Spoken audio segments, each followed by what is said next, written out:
বজায় রেখে ধর্মনিরপেক্ষ রাষ্ট্র হিসেবে আমাদের সমগ্র এই প্রজাতন্ত্র মানুষের জন্য কাজ করার কথা বলে গেছে। আজকে কেন তাহলে আমাদেরকে এই ধর্মের জিগির তোলা হচ্ছে? কেন আমাদের মধ্যে বিভেদ তৈরি করা হচ্ছে?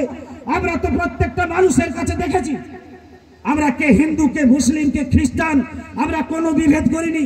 ভারতবর্ষের মাটিতে গ্রামে গঞ্জে আমরা এখনো ব্রাহ্মণ পরিবার, ক্ষত্রিয় পরিবার আমরা চিনি না। মা, কাকিমা, জেঠিমা হিসাবে দাদু দিদিমা সম্পর্ক নিয়ে বেঁচে আছি।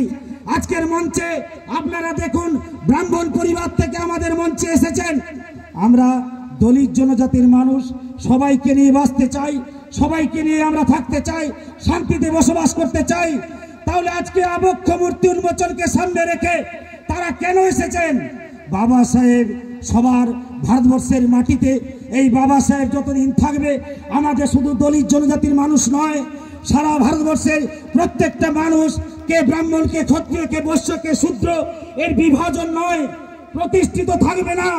আমাদের এই ভ্রাতৃত্ববোধ, আমাদের আন্তরিকতা, আমাদের সৌজন্য আমরা ভুলে যাব। নিজেদের মধ্যে পাড়ায় পাড়ায় হিংসায় বশীভূত হয়ে আমরা লড়াই করতে শুরু করব। আমরা অস্ত্র চাই না, আমরা হাতে পেন চাই, লেখাপড়া শিখতে চাই, অধিকার চাই, ক্ষমতা চাই, নিরাপত্তা পেতে চাই, অধিকার প্রতিষ্ঠিত করার জন্য লড়াই করতে চাই। আজকে সেই জন্য বঙ্গীয় দলিত অধিকার রক্ষা মঞ্চ আমাদের আজকে ভারতবর্ষের বুকে ইতিহাস তৈরি করার জন্য আমরা ডাক দিয়েছিলাম। বাঁকুড়া জেলার প্রত্যেকটা নেতৃত্বকে বলেছিলাম, বাবা সাহেবের আদর্শ, তার জীবন চরিত্র আপনারা প্রত্যেকটা গ্রামে গঞ্জে তুলে ধরুন। এই আবক্ষ মূর্তি উন্মোচনের মধ্য দিয়ে আমাদের দলিত জনজাতির মানুষ যেখানে যেখানে বিভিন্ন জায়গায় হেয় প্রতিষ্ঠিত হচ্ছে, আপনাদের কাছে দুটো উদাহরণ দিই। একটা কথা বলি, কুশক দ্বীপে এই 7 দিন হলো সব থেকে দুঃখের বিষয়, আজকে লোহার, বাউরি, বাগতি আর খয়রা 4টা সম্প্রদায়ের মানুষ বসবাস করে।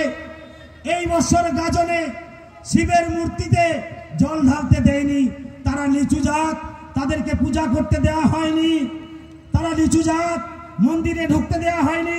শিবের ভক্ত হয়েছে, মন্দিরে যেতে দেয়নি। সেখানের কিছু উচ্চ সম্প্রদায়ের মানুষ ডাক পাওয়ার সাথে সাথেই আমি মাইক ধরে সেখানে বলে এসেছি, 7 দিন সময় দিলাম। ভারতবর্ষ ধর্ম নিরপেক্ষ রাষ্ট্র, এখানে সবাই নিজের ধর্মের প্রতি আস্থাশীল, বিশ্বাস নিয়ে বেঁচে থাকবে, সবাই সবার প্রতি শ্রদ্ধাশীল থাকবে। কিন্তু আপনারা যে কালচার তৈরি করতে চাই